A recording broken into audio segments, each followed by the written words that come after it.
once again, is to you. Beating John Jones may be more important to you. How come? I think, mostly just because of everything that's happened, leading up to the fight and everything, just the history that we have, so it'd be a big deal for me to beat him. Well, every time in the UFC that you've wanted to take down an opponent, you've been able to do so at some point in the fight. John, though, has never been taken down in the UFC. What is it that makes you so sure you'll be the first man to be able to put John Jones on his back? I just have supreme confidence in the fact that in my ability to take him down. I know that I've taken him down before, so I know I'll be able to take him down again. One of your primary criticisms of John leading up to this fight has been that you think he believes he is better than he actually is. Do you think there's any chance that John is underestimating you heading into the fight Saturday night? Yeah, I definitely think he's underestimating me, and that's great. It's not the first time I've ever been underestimated in a fight, and I like that. All right, well, the odds makers have spoken, and I know there's some late action coming in on Rashad, but they have you as about a 5-1 underdog. Given everything you've done in the sport, you've been in the UFC 7 years, does that number surprise you a little bit? Nah, I don't really pay attention to what the odds makers say. It don't matter to me. I don't really gamble, so. Not going to bet on yourself then, I guess, Saturday night. I bet on myself already. I just don't put it on paper. All right, well, there's a saying in MMA that you're only as good as the quality of your training partners. How much did you personally help John grow into the fighter that he's become when you were at Jackson's alongside him? It's really hard to say. John has grown so much within his last year. He absorbed things really fast and sponge. So it's really hard to say. I can just say that we had a good time training together, and I enjoyed our time training together. Does Rashad deserve some credit for helping you become the fighter in any part that you've become today? I would have to give him some degree of credit. Everything that has happened in my life, every training partner that I've ever had, has some degree to do with the person that I've become today. I'll get back to Rashad here. Since leaving Greg Jackson's champ, we've seen a different Rashad Evans, at least according to a lot of the critics. What do you think is the biggest difference, maybe in your style, compared to the fighter that trained alongside John in New Mexico? It's really hard to say. I think I just, for the most part, just enjoy the fight a little bit more than I did before. Under Jackson and stuff like that, I felt like there was a part of me that just kind of slipped away from enjoying the process of the whole fight and everything that has to do with it. So being at my new camp with my new training partners, learning new things, helped me to just get the flame back on me again. All right, well, your list of accomplishments, certainly a long one. Ultimate Fighter, winner as a heavyweight, UFC light heavyweight champion, tons of quality wins over some of the biggest names at 205. Tell me honestly, though, do you believe you get your due as one of potentially the best light heavyweights of all time? No, I don't think I get my due, and that's something I'm all right with. I think that in time I will get my due, but for the most part right now, I don't need to read my press conference. I don't need to be impressed about what I've done. I don't need to have anybody else tell me I'm this and I'm that. I think when it's time for me to walk away from the sport, I think it'd be clear what I've done in the sport and the impact that I left. In terms of your legacy, though, what do you think a win over the, to this point, unbeatable John Jones would do for your resume and your legacy? It'd be huge, it'd show people that I am as good as my record says, and that I do show up to fight. If you beat him, you might be in the UFC Hall of Fame, man. You ever think about that? Nah, I never really think about it, but I never really think about the end yet, because I'm still so much into my career, so I never really think about the UFC Hall of Fame. Even though it's something that I would love to do one day, I just never really think about it at this present moment. But clearly this fight has added dimensions for you as well, does it not? I don't think I've ever said that I value the belt, but I definitely value being considered the best. And being considered the best is my passion. It's what I'm fighting for. It's what my life is about. And so having Rashad Evans as an opponent, it has nothing to do with wanting to be great and wanting to be the best. I'll have the same feeling in my next fight that I have right now. It's truly not personal with me. There's a lot of things that have been said that was personal, but when it comes to the actual game, it's still a game that we play, and it's another game. And, pre-fight hype and all that has nothing to do with the game. So. I know how focused you are, though, on your legacy, even at this young point in your career, and being an all-time great and potentially being the best mixed martial artist of all time. What do you think a win over Rashad Evans on your resume would do to sort of help you in terms of accomplishing that? Yeah, definitely. It'd be huge. I'm here to fight the best fighters in the world, and Rashad is unquestionably one of the best fighters in the world. I believe that every fighter has special gifts, and Rashad has, the gift of speed. He has the gift of grappling, and I'm excited to see if I can conquer that. So yeah. All right, well, for the first time in your UFC career, you are fighting a familiar face in Rashad Evans. We know mental preparation is a huge part of your success and your focus. How has that been different in this camp, if at all? It hasn't been too much different. I watch fights all the time. I think I've watched this Phil Davis fight almost 65 times now. I've watched this Tito fight, tons of times. I've watched him in his prime, and I've watched his fights, that he's fighting now, and I see his differences and tendencies, and I know Rashad. My coaches know Rashad. We know his guard passes. We know his double leg. We know his setups. We know what we're getting into. And the quote says, and I've said it every fight. When you know yourself and you know your opponent, there's no need to fear the result of over 100 battles. And I have no fear. I can honestly sit here and tell you I have absolutely no fear in my heart because I know what I'm getting into. Do you think Rashad is still in his prime? I don't know. We'll have to see. Is there extra motivation in training for Rashad Evans compared to, say, Lyoto Machida?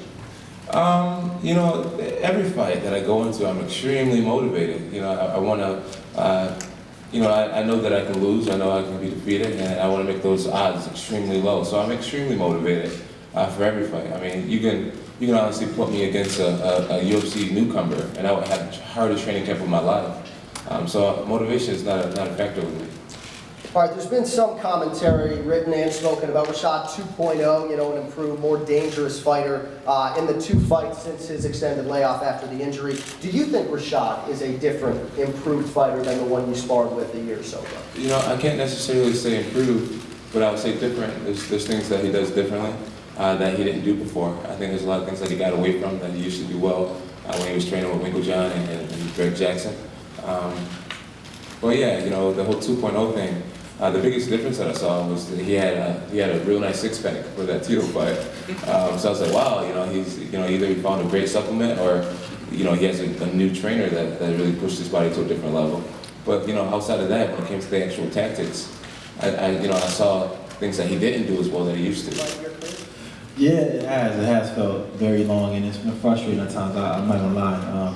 I can sit here and be like, I wasn't bothered by it, but man, I'm bothered. Sick of seeing my mug too. Man, I'm sick of talking about him. I'm sick of talking about John. I'm sick of looking at him. I'm sick of everybody asking what happened about it. I'm sick of talking about it, man. I just want to get in there and fight. And I gotta imagine you share a lot of those emotions. Has this felt like the longest training camp and longest elapsed time leading up to a fight? No, it really hasn't. It hasn't. I just realized that it is what it is, and I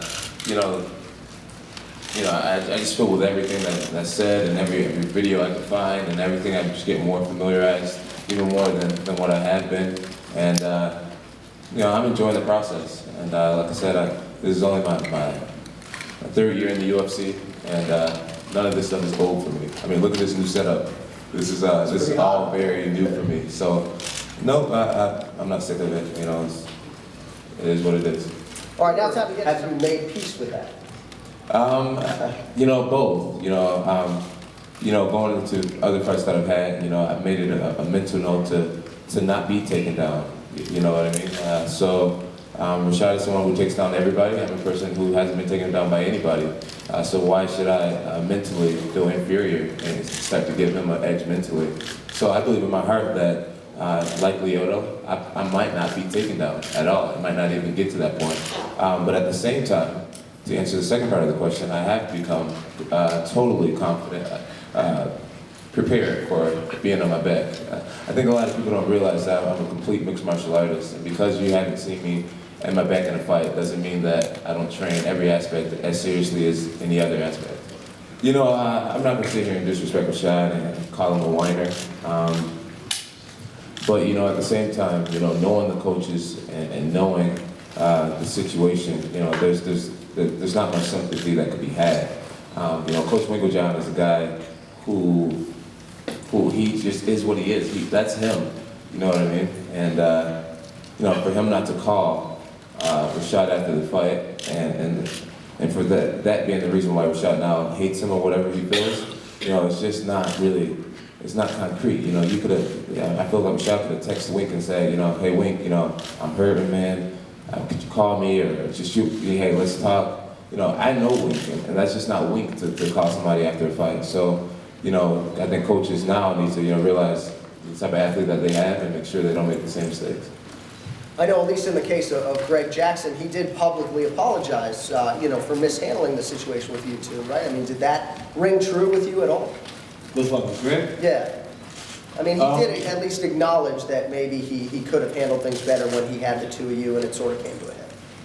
Yeah, I mean, you know, I just kind of, honestly, I had a year to kind of deal with the situation, and you know, I made my peace in a lot of ways with the situation, so I'm not really that emotionally invested into it anymore. You know I had to tell the story over and over again, and every single time I tell the story, I was like, oh my God, he's whining, but they're asking me the question, you know what I'm saying? If they didn't ask me, then I wouldn't say anything about it. But for the most part, yeah, I mean, you know, Greg says what he says, Wink says what he says. It's whatever. You know, somewhere in the middle lies the truth, and you know, the truth is somewhere out there, and it doesn't really matter, I guess. It's funny because I think the more you hear the story and the more we all go at it and talk about the coaches and try to figure out who's telling the truth and what side is the most legit, it's almost therapeutic for everybody, you know? So I think this fight will be like the last counseling session for the whole situation. Until the rematch in 2 years, but we don't need to go there. Right. Some advice that I would give is, you know, once you make it towards, you know, top 5, top 10, it just be smart, just kind of stay away from each other.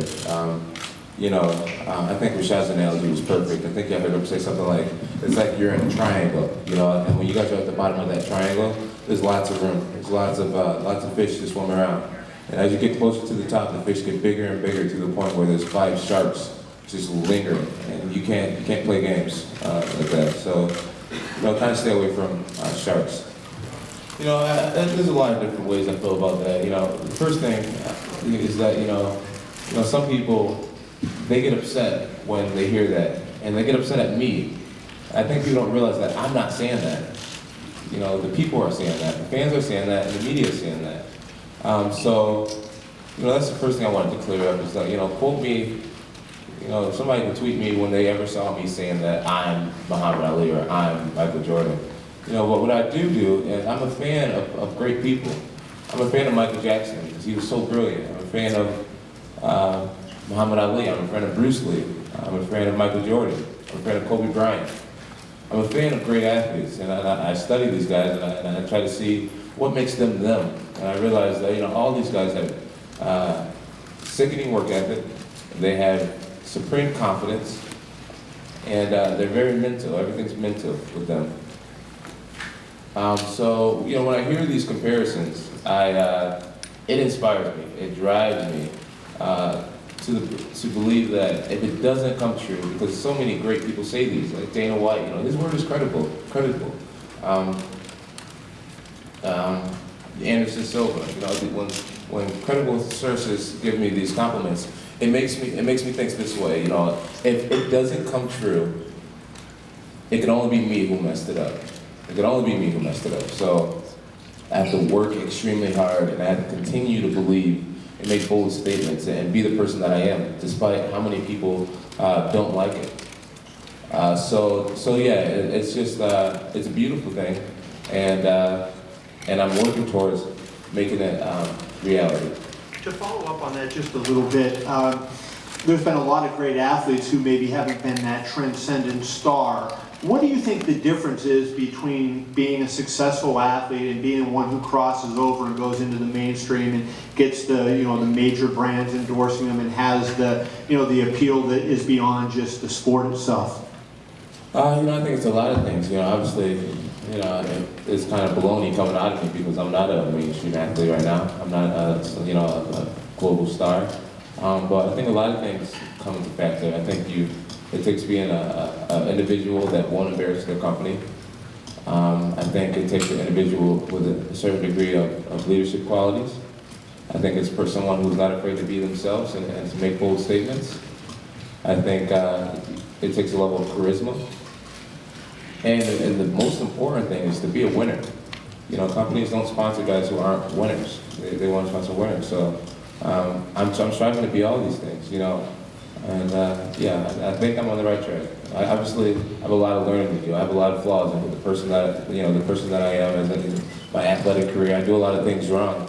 You know, there's no manual of how to be a pro athlete. And there's no manual on how to be a star or how to be liked by everyone. So, you know, I was just a normal college kid just a few years ago, and now I have all these people throwing their opinions at me every day. So I'm learning, and I think I'm doing okay. And Rashad always came to the press conferences dressed nicely and spoke a certain way, and John certainly has followed in those kind of footsteps. Do you think outside the fight game you influenced his being and the way he acts? You know, it's really hard to say, you know, because there's so many different influences out there, and you know, and stuff like that. So I really don't know if I have or not. You know, only he can really answer that question. But I do know he wore a suit just like mine. You clear that up. He wore just like mine, the same way. We're going. No, honestly, I think Rashad's swagger is just through the roof, guys. I mean, look at the guy. That's why I didn't put a coat jacket on. I'm not going to try to compete with Rashad in dressing. He's a wonderful dresser. He's good. Well, thank you. Question.